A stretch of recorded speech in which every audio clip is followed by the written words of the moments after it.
Hello বন্ধুরা, welcome back to my channel Munmun Haldar. আশা করছি তোমরা সবাই খুব ভালো আছো, সুস্থ আছো, আর আমিও মোটামুটি ভালো আছি। নতুন একটা ব্লগে তোমাদের সবাইকে জানাই অনেক ওয়েলকাম। আর তোমাদের সুস্থতা কামনা শুরু করে আজকের ব্লগটাও আমি এখন থেকেই শুরু করছি। তো আজ হলো শুক্রবার আর এখন বাজে সকাল 11টা। তো আজ একটু সকালে উঠেছিলাম ঘুম থেকে, আর সকাল উঠে আমি ঘরের সব কাজ কমপ্লিট করে তারপর খাওয়া দাওয়া করে স্নান করে গুছিয়ে যে বেরিয়ে গেছি। আজ একটু কলেজে যাব। তো কলেজে আমাদের একটু কাজ আছে, আর সামনেই ভোট যেহেতু, তো আর 1-2 দিন পরে গেলে কাজটা হয়তো মিটতো না। তাই ভাবছি যে আজকে একটু কষ্ট করে বেরিয়েছে। আর আজ প্রচণ্ড গরম পড়েছে। রাস্তায় বেরিয়েছি, দেখো রাস্তাঘাটে কোনো একটা গাড়ি ঘোড়াও নেই। দাঁড়িয়েছিলাম বেশ খানিকক্ষণ এখানে, আধা ঘন্টা মতো দাঁড়িয়ে থাকার পর এখানে একটা টোটো পেয়েছিলাম। আর এই টোটোটাই যে আমার সামনে যে বান্ধবীটা, ওই বান্ধবীটাই ওদের ওইখান থেকে নিয়ে এসেছিলো। আর এখানে দেখো পুরোপুরি মুখ মনে হচ্ছে পুড়ে যাচ্ছে, এতটা তাপ বাইরে রোদ্রের, মানে বলে বোঝাতে পারবো না তোমাদেরকে। আর হ্যাঁ, ফার্স্টেই বলে দিই, আমাদেরকে দেখে যেন কেউ ভয় পেও না, আমরা কিন্তু কোনো চোর বা ডাকাত নই। আমরা এখানে রোদ থেকে স্কিনকে বাঁচানোর জন্য স্কিন প্রোটেকশন দিচ্ছি। যাই হোক, যদি ইম্পর্টেন্ট কাজ না হতো তাহলে আর বাড়ি থেকে এই টাইমে বেরোতাম না। যা বলো তা বলো, এই গরমে কিন্তু টোটোতে যাতায়াত করাটাই বেটার, আমি যেটা মনে করি। কারণ চারিপাশে খোলামেলা আছে, বেশ হাওয়াটাও একটু ঢুকতে পারে, রোদ্দুর লাগলেও না অতটা মালুম করা যায় না। তো তারপর আমরা পৌঁছে গেছি এই যে বনগা, এটা হলো আমাদের ক্লক টাওয়ার। এখান থেকে আমরা চলে যাব বনগা দীনবন্ধু মহাবিদ্যালয়, মানে আমাদের কলেজে। আর আমি জানি না এই গরমের মধ্যে কতটা কি ভিডিও করতে পারবো আমি, আর যতটা পারি আমি ততটাই তোমাদের সঙ্গে শেয়ার করব। তো বন্ধুরা, ভিডিওটা স্কিপ না করে কন্টিনিউ দেখতে থাকো। তো কলেজে যাওয়ার সঙ্গে যেহেতু ভিড় ছিল না, তো তাড়াতাড়ি করে আমরা কাজটা কমপ্লিট করে গরমের মধ্যে একদম ডাইরেক্ট বাড়িতে চলে এসেছি, আর কোথাও যাইনি ওইখান থেকে। কি নিশ্চয়ই তোমরা ভেবেছো যে আজও আমরা আম মাখাই খাবো, কিন্তু না, আজ আম মাখা খাবো না, আজ বানাবো কাঁচা আমের শরবত। আর বাড়িতে এসে এই যে দেখো ড্রেস চেঞ্জ করে এখন বানাতে বসে গেছি কাঁচা আমের শরবত। তো বাড়ি এসে ঘরে এসে দেখলাম যে 2টো আম আছে, তাই আমি আর সোনালি মিলে বানাতে বসে গেলাম কাঁচা আমের শরবত। চলো তাহলে রেসিপিটা পুরোটা দেখতে থাকো তোমরা। আর হ্যাঁ, এই গরমে কিন্তু টক খাওয়াটা শরীরের পক্ষে ভীষণই ভালো। তো ফার্স্টে আমরা আম দুটো ভালো করে ধুয়ে এখানে খোসাটা ছাড়িয়ে নিচ্ছি। আর আমরা এখানে আমের খোসাটা ফেলে দিচ্ছি, তোমরা চাইলে খোসাটা রেখেও দিতে পারো।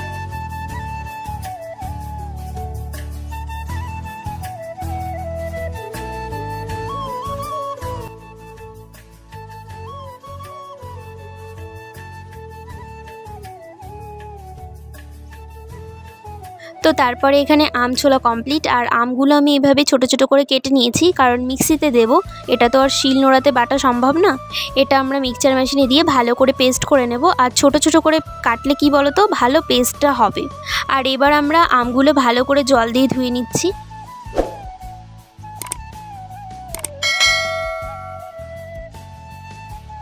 আর তারপর এখানে মিক্সচার মেশিনের মধ্যে দিয়ে ভালো করে এটা পেস্ট করে নেব। আর ফার্স্টবার জল দিতে ভুলে গেছিলাম, তারপর একটুখানি পরে মনে পড়লো যে তাই তো জল দেওয়া হয়নি। আর তারপরে এর মধ্যে একটু জল দিয়ে দেব, আর জল ছাড়া তো পেস্টটা একদমই ভালো হবে না। আর এর মধ্যেই দিয়ে দিচ্ছি একটু স্বাদ মতন বিট লবণ। বিট লবণটা পরে দিলেও কোনো সমস্যা নেই, বাট আমরা এর মধ্যেই দিয়ে একেবারে পেস্ট করে নেব। আর দিয়ে দিচ্ছি কাঁচা লঙ্কা, এখানে আমি 3টে কাঁচা লঙ্কা ব্যবহার করছি, কিন্তু পরে যেহেতু কম হয়ে গেছিলো তাই আরও 2টো কাঁচা লঙ্কা দেওয়া হয়েছিল। তোমরা তোমাদের স্বাদ মতন এখানে দিয়ে নেবে। আর দিচ্ছি চিনি।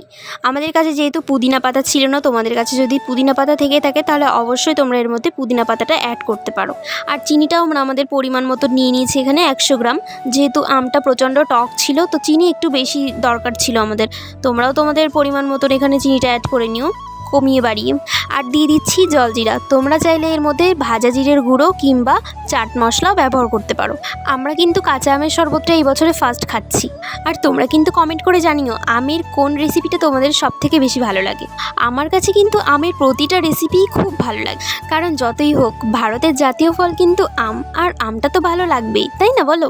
আচ্ছা, তোমরা যারা আমার ভিডিওটা দেখছো তারা কিন্তু কমেন্ট করে জানিও তোমরা কিভাবে কাঁচা আমের শরবতটা বাড়িতে তৈরি করো। আর আমাদের এই কাজ দেখে মোটামুটি সবাই বলছিল যে কি যে তৈরি করছিস তোরাই জানিস ওটা কি তোরা খেতে পারবি। আর কিন্তু আমরা তো জানি আমরা আসলে কি তৈরি করছি, আর মোটামুটি সবাই খেয়ে বলেছিল যে খুব সুন্দর হয়েছে এটা খেতে। তারপর এখানে আম আর যাবতীয় যা উপকরণ দিয়েছিলাম এর মধ্যে সব কিছু পেস্ট করা কমপ্লিট হয়ে গেছে। আর হ্যাঁ, তোমরা এখানে কাঁচা লঙ্কার বদলে গোলমরিচের গুঁড়োটাও ব্যবহার করতে পারো, কারণ আমরা সবাই জানি গোলমরিচ আমাদের শরীরের পক্ষে কতটা ভালো। তোমরা যারা আমার এই রেসিপিটি দেখছো তারা অবশ্যই কিন্তু বাড়িতে একবার ট্রাই করে দেখো, আশা করছি তোমাদের সবার খুব ভালো লাগবে। তো এখানে তোমরাই দেখে নাও পেস্টটা কতটা স্মুথি হয়েছে। আর যারা রেগুলার এই রোদ গরমের মধ্যে যাতায়াত করছো, দুপুরে বাড়ি ফিরছো কিন্তু সময় নেই একদম হাতে, দেখো আম পোড়া শরবত বানাতে গেলে কিন্তু আমাদের একটু ঝামেলার মধ্যে পড়তে হয়। যদি বলো কেন? কারণ আমটাকে ফার্স্টে পোড়াতে হবে, দেন তারপর সেই আমের থেকে আমের আঁশটা বার করে তারপরে তোমাদের বানাতে হবে শরবত। কিন্তু এটাতে কিন্তু একদমই ঝামেলা নেই, একদম ঝামেলাহীন একটা সুস্বাদু আমের রেসিপি। প্লাস এই গরমের মধ্যে আমাদের শরীরের জন্যও কিন্তু অনেক উপকার। যেহেতু আমরা এর মধ্যে অল্প পরিমাণে জল ব্যবহার করেছিলাম তাই একটা থিক ভাব রয়ে গেছে, তাই আমরা এখানে অ্যাড করব ঠান্ডা জল। আমরা এই রেসিপিটি তৈরি করার আধা ঘন্টা আগে ফ্রিজের মধ্যে জল রেখে দিয়েছিলাম, তো যতটা যা ঠান্ডা হয়েছে জলটা আমাদের তাতেই যথেষ্ট, কারণ এর মধ্যে এখনও যাবে আইস কিউব।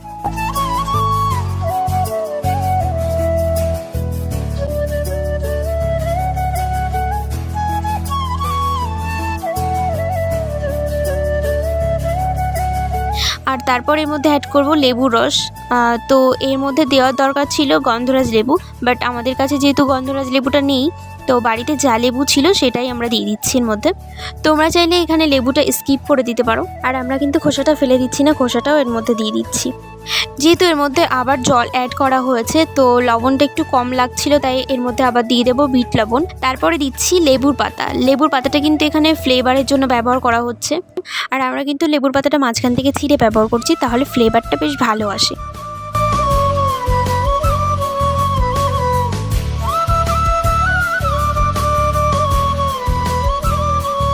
তো তারপর এর মধ্যে দিয়ে দিচ্ছি জলজিরে। তো তারপর এখানে কমপ্লিট হয়ে গেছে কাঁচা আমের শরবত। উফ, কি দারুণ যে হয়েছিল খেতে! তোমরা কিন্তু বাড়িতে একবার অবশ্যই ট্রাই করে দেখো।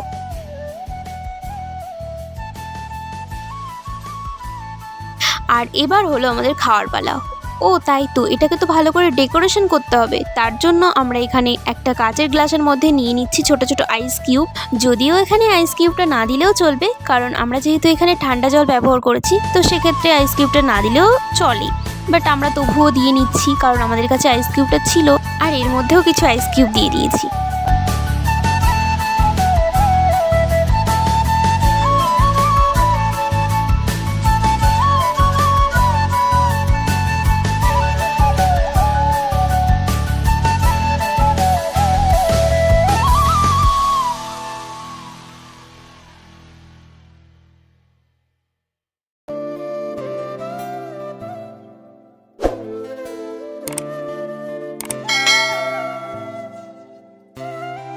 তো বন্ধুরা, এই ছিল আমার আজকের ব্লগ। কেমন লাগলো অবশ্যই কিন্তু কমেন্ট করে জানিও, আর যদি ভালো লেগে থাকে তাহলে like, comment, share and subscribe করে পাশে থাকা বেল নোটিফিকেশনটি অন করে রাখবে।